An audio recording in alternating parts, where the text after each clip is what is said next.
One Summer Night by Ambrose Bierce. The fact that Henry Armstrong was buried did not seem to him to prove that he was dead. He had always been a hard man to convince.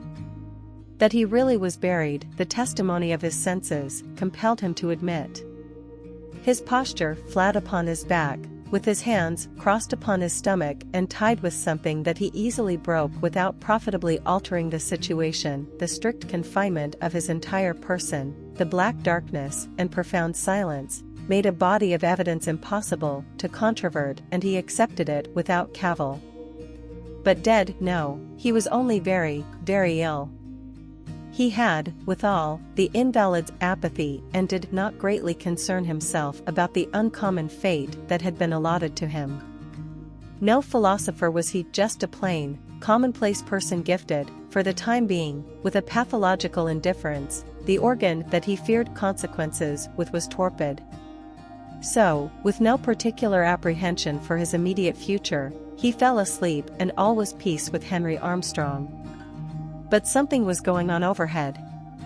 It was a dark summer night, shot through with infrequent shimmers of lightning, silently firing a cloud lying low in the west and portending a storm. These brief, stammering illuminations brought out with ghastly distinctness the monuments and headstones of the cemetery and seemed to set them dancing.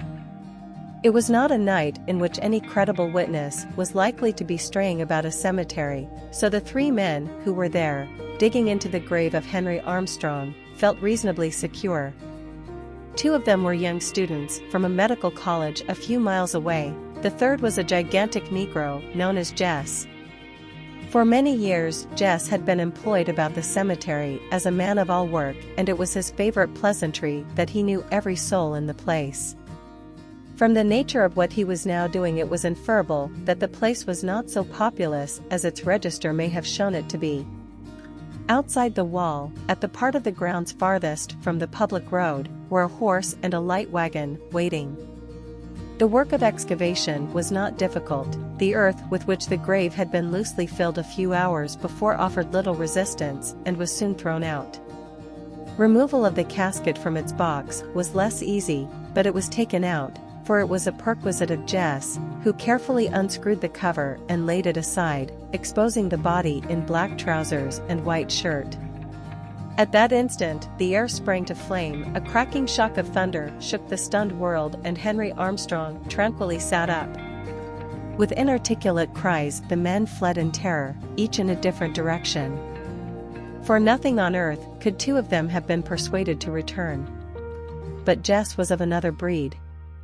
In the gray of the morning the two students, pallid and haggard from anxiety and with the terror of their adventure still beating tumultuously in their blood, met at the medical college. "You saw it?" cried one. "God!